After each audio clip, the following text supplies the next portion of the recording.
First thing we need to do is remove the cover to find out what we have inside so we have the right parts. So take off the 10 bolts that are with a 10mm socket, and a small screwdriver will pry the cover off. Careful not to damage the case edge.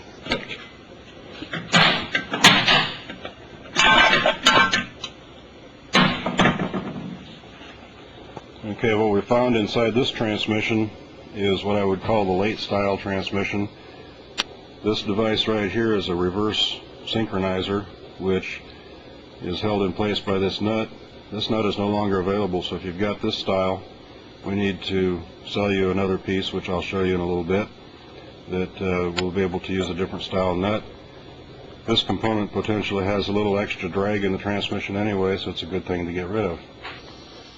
The next thing we need to do is unstake these two nuts here.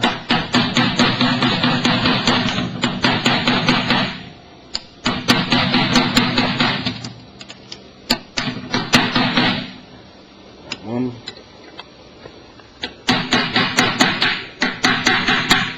And this one.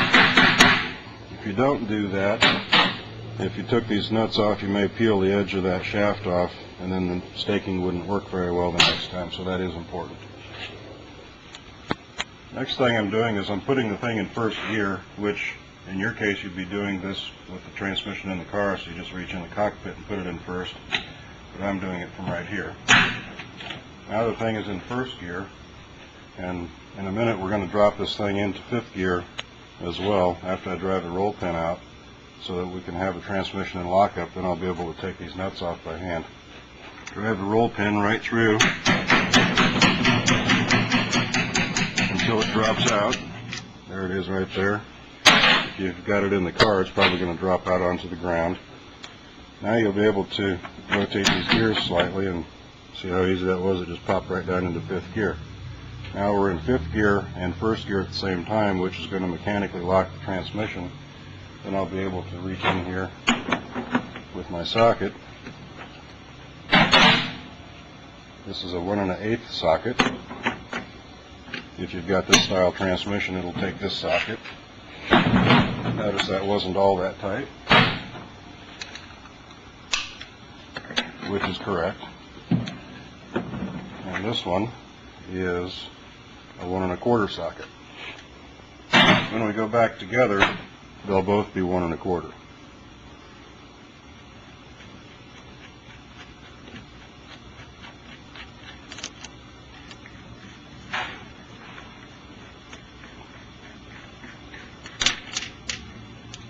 We're going to throw these nuts away. You should use new ones because they will probably end up restaking in the same spot. If you didn't put a new one on, it wouldn't work very well. Take it back out of fifth gear like that. Grab the entire assembly, pull it off as a unit, kind of wiggling and lifting here at the same time that I'm wiggling and lifting there.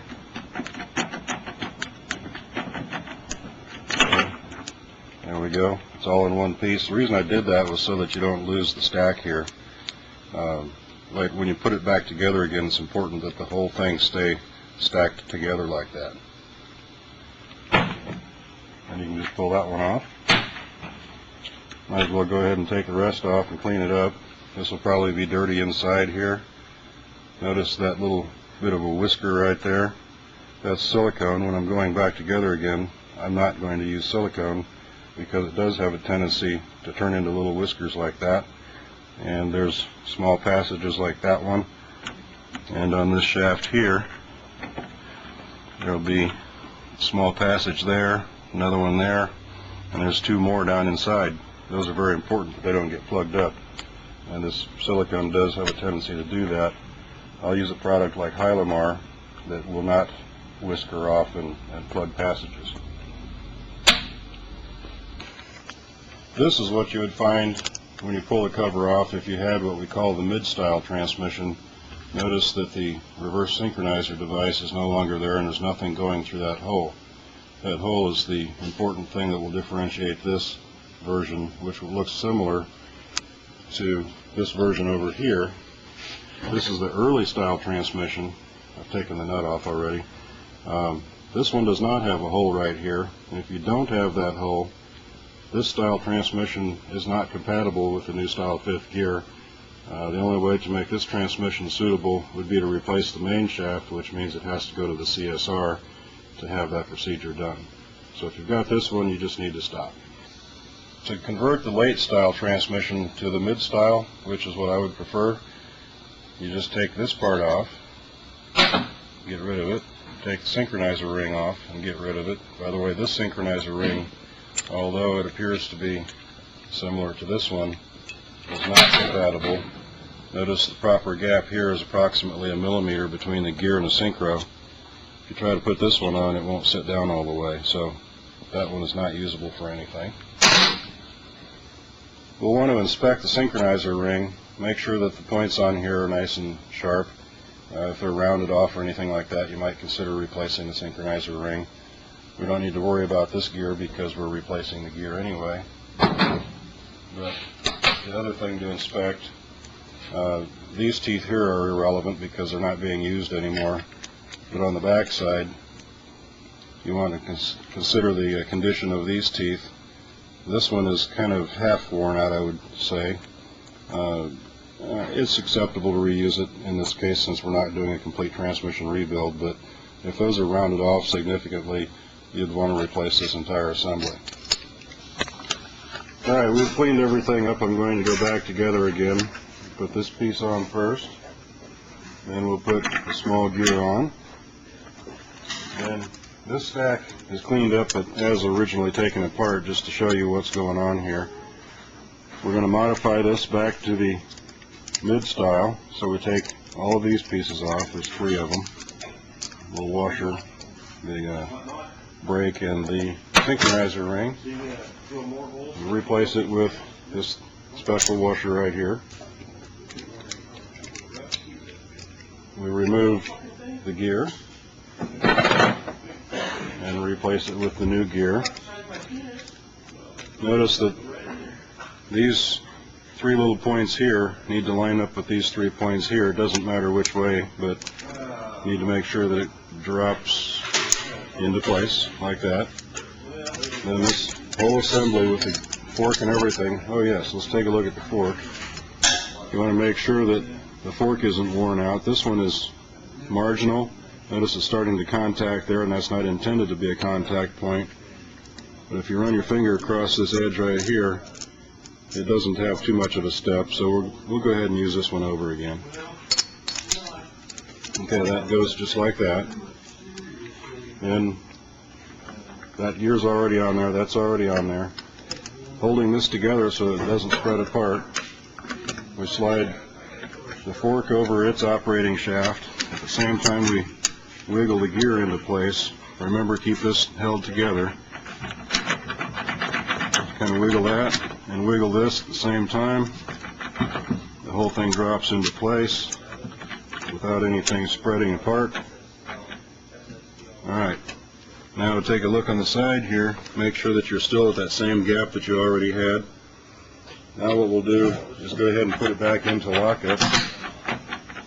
So now we're in 5th gear and we're still in 1st gear as we were when we took it apart. So we'll be able to put the nuts back on. Alright, these 2 nuts, one's bigger on the inside than the other. The big one goes over here. And the small one goes there.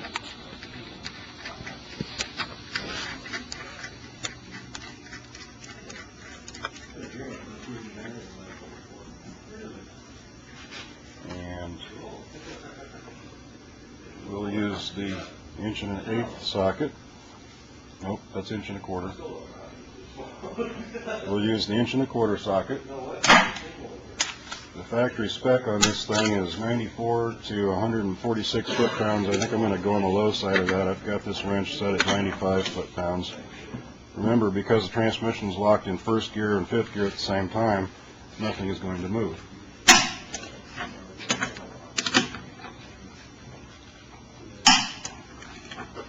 Alright, at this point, we can pop it back to neutral. Take this one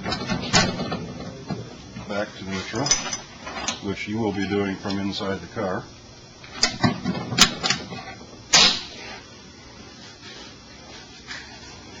And I am not going to stake these nuts right now because I'm taking this transmission the rest of the way apart to rebuild it. But if you were to stake it, use some sort of a blunt chisel and strike it right there to drive this portion of the nut back into that keyway slot there on both pieces. The next thing you should do is take a new roll pin, drive it into this hole right here while you're in neutral.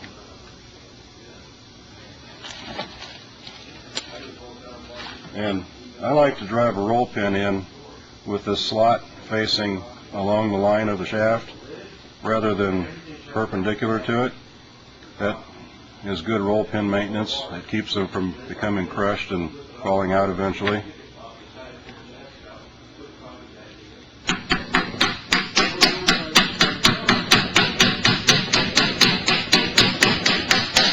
Drive it in until it's flush. A little extra thing that I like to do is run a piece of safety wire through the roll pin. It's just insurance that the roll pin won't come out. That's something that the factory doesn't do, but I really like to do that. You want to make sure that that safety wire doesn't get below the edge of this fork, so you can tuck it right in under there.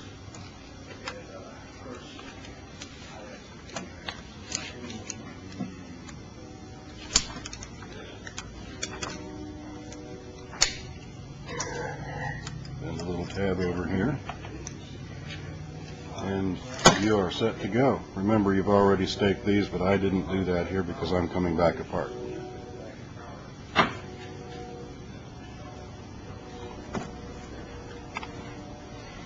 final assembly, of course, you've cleaned all the goop off of the back side of your cover here. Inspect this cover and make sure that this funnel section is intact and that you don't have any big dents, and particularly in this area of the cover. And inside here might be a little difficult to see, but there's a little trough that actually catches oil from this drip rail right here. So that drip rail, when this cover goes on, is positioned right above there. Oil comes down into this funnel and goes into the end of the main shaft. And that's what lubricates all of those little points along the way on that shaft that I showed you earlier.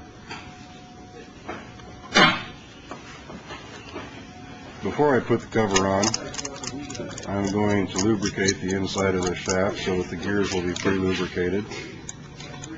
Of course, your transmission is going to be sitting vertically, or the other direction, so you'll probably want to squirt some down in here.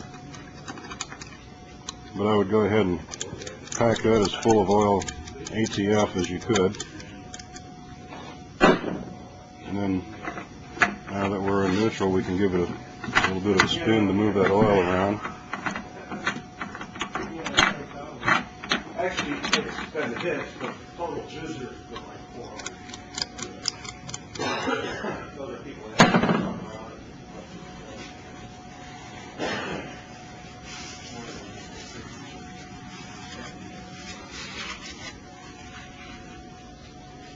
It's a good idea just before you put that cover on to make sure that this little oiling trough sticks straight out from the transmission case. That way it will land in the right place on here as we discussed. Final thing you would do is to put some sort of a case sealant on here. I'm using a product called Flange Orange, which I buy from the Worth company. At any parts store you should be able to get something called Hylamar. That would be suitable as well. You would go ahead and seal the entire face, then install this cover, being certain that it goes straight on there. You'll feel it register just fine over all these holes. Kind of move it around, you can feel it possibly bumping into there, but just go ahead and put your bolts in there, and those are tightened down to, I believe it is 110 inch-pounds. You don't necessarily have to use a torque wrench, just use good judgment when you tighten it down. And then when you start the car, I would recommend having the car jacked up on jack stands and initially have the thing in 5th gear while you're running the motor for its initial first 3 or 4 minutes. That will allow the oil to distribute through the transmission without actually spinning the 5th gear. And then after those 3 or 4 minutes, go ahead and run it in 4th gear for a little while, and that should sufficiently spread the oil around. And that's it.